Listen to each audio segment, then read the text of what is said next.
When I was a little girl, my parents did not go to church. They would send me and my brothers, and we would take our offering money, what they would give us, and we'd go to the candy store and buy something for ourselves. And I kind of felt in my heart that that was the wrong thing to do, but I didn't really have a basis of it because I wasn't paying attention in church. But there was one day I was in Sunday school, and I remember my Sunday school teacher was talking about Jesus, and I understood who he was for the first time, and he loved me and he cared for me. It was like something came over and washed over my entire body, and I just understood who God was. And so I went home and I got on my knees and I asked Jesus to come into my heart. And I remember being filled with such joy. And I went over to my dresser and I found some money, and I went out in my parents' entryway and I rose that money up to the sky, and I said, God, take this, take all of me. I'm going to serve you with all of my heart. And that's pretty much how I lived my life all the way through high school and college. In fact, my nickname was Goody Two Shoes. So I was never doing anything that would upset God. I was determined to be a good kid. So there was one day I was walking around on campus and I found this tract on the ground. And I didn't realize that it was from a cult. I read through it, and it was talking about this God that I didn't know, a God that wasn't of love, a God that was ready to just send me to hell if I wasn't perfect. And so I was determined to be perfect. And in fact, anything my mom would have me do or ask me to do, I just jump up and do it. And it was just so crazy. At some point she was like, you're just driving me nuts, do something wrong. And I was just determined to do what this man had said in this tract. And I remember there was one day, and also when I would open my Bible, it seemed like everything I would read would be something that was about hell. So the devil was just all over me through this one little tract that I read. So there's one day I was riding along in the car with my mom, and I was looking up at the sky, and I was looking at the clouds, and it was just so beautiful. And I thought to myself, I love this God that made this universe, and I don't care if I go to hell, I'm going to serve him with all of my heart. And something inside of me broke, and I made a decision that, I don't care, and everything's going to be all right. And at that point, God really touched my soul, and he told me that I was going to be okay. And from that point on, I didn't care about being good all the time. I just wanted to serve God with all of my heart, and being good kind of flowed out of that. And it was a good thing that I got to know that God of love, because probably about a year after that, my mom was diagnosed with breast cancer.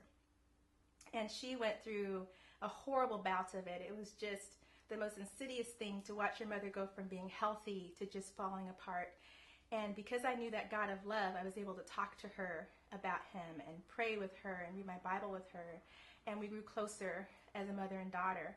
So she died within 6 months of getting diagnosed. And it was a horrible time, but I had this love of God instilled in my heart. And I was so grateful that I went through the pain before, because it helped me to have that love in my heart.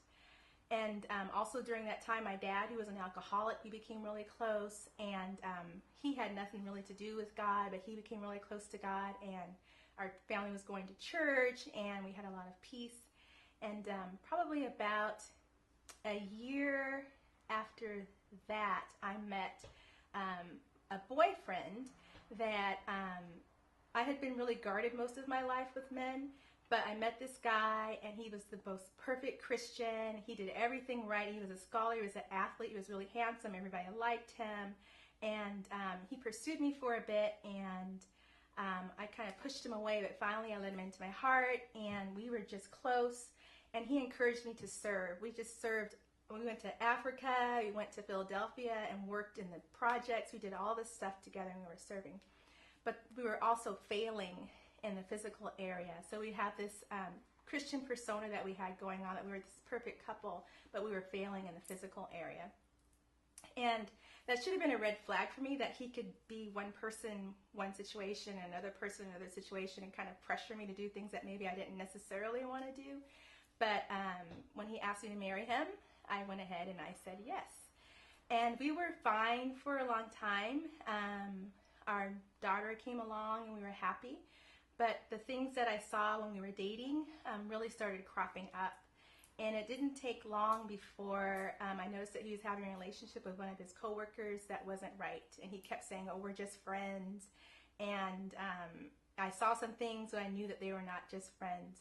And eventually one day, his friend's husband called me on the phone. And I remember seeing his number, his area code, because he was down in Long Beach. And it's like, this is her husband. He's going to tell me something. And he did. We met at McDonald's, and he told me all of this stuff. And I knew that my husband had been unfaithful to me. And by that point, I was pretty much done. I tried counseling with him when I noticed these things that were off in him, and he was just lying all the time. And so I just realized that this man was not someone I wanted in my life. And it wasn't only what he was doing to me, it was what he was doing to this man. And I just didn't want that character in my life. And so I asked him to leave. And it was really painful. And I remember I made a decision that I was going to be a single mom. And I wasn't going to be ashamed of it. Although I felt shame, I decided I was going to try not to be ashamed of it. But I was just going to be a single mom. And I just started on that path. And it was really painful. I left the church that we were at, and I was kind of wandering and not knowing where I was going. But one thing I was doing on Saturdays is that I was serving and volunteering. And as it turned out, when I was Googling one day, I found out the church that we were initially going to together, Oasis, had a Saturday outreach.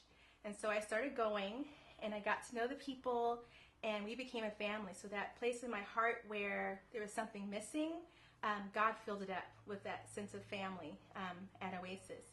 And in that group as well, I met a mom, and she told me about a mom's group that was on Tuesdays. And so I started going to it, and I ended up co-leading it with this other married mom. And I ended up being that single mom, that voice of caution when married moms would say things like, I just want to leave my husband because of this. I would help them to understand maybe that's not so bad what he's doing, and help to heal relationships. But then I was noticing that the single moms in our group, that they weren't talking as much. And in fact, afterwards, I would talk to them because their eyes were filled with tears at times. And they said, well, it's really hard for me to listen to a woman talking about how her husband won't take out the trash when my husband has basically thrown me out like a piece of trash. And so we made a decision that we were going to have a single parents group, or single moms group at the time. And it was really scary, and I didn't know what to do, but God just took over, and it's been His ever since then. And it's been really awesome because we have, since that was about 1.5 years ago, and now we have a single parents group, and it's awesome. And God is just doing some awesome things in Oasis Church, and I'm just really grateful to be a part.